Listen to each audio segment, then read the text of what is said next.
Hi there. Today I want to talk to you about what frustration is. People often think of frustration as an emotion, but frustration is actually holding back an emotion. So today I want to tell you a little bit about that. The first step is to differentiate a thought from a feeling. People often conflate these ideas, and the easiest way to define a thought versus a feeling is that a thought can fit inside a thought bubble, like you'd see in a comic strip.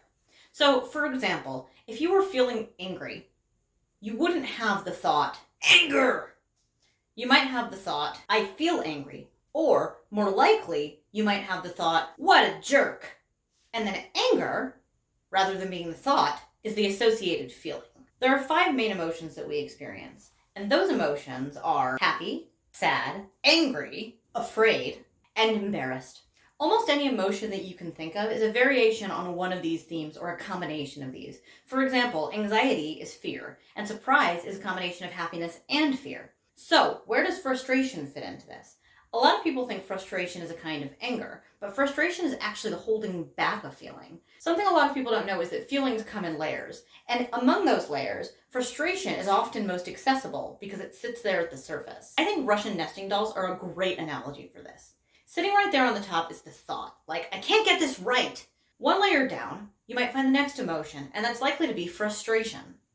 Frustration is often covering up anger, and anger is a secondary emotion that protects you from softer, more vulnerable feelings, such as sadness, fear, shame, etc. Another way of looking at this is a downward arrow. The thought leads to frustration, which covers the anger, which protects you from sadness, fear, hurt, shame, etc. The thing is, you can't really shake off frustration by dealing with the frustration. You can only deal with frustration by dealing with the things underneath the frustration.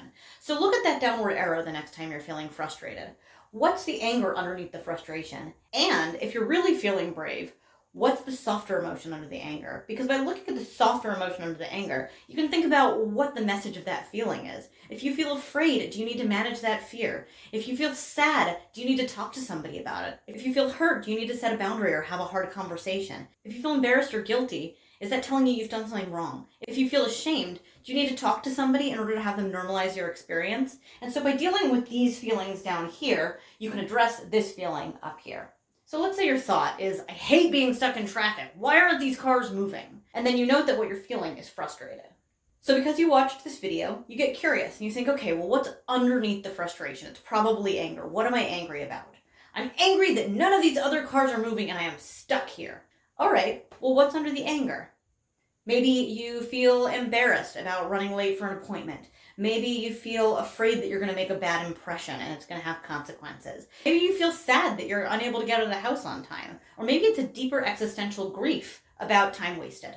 Once you've identified what the softer feeling is, share it with another person. Ideally somebody really empathic who you know is easy to talk to and relatable. Because when you share a hard feeling with someone and they say, yeah, I get it, or man, that's rough, or hey, me too, that's a strong antidote to those feelings. And that will help you to manage these feelings, not get rid of them. You're not trying to get rid of your feelings, you're just trying to address them and listen to them. And by addressing these softer emotions, you may just find that your frustration starts to dissipate too. Thank you so much for watching this video. If you enjoyed it, please subscribe to our YouTube channel, and I look forward to seeing you soon.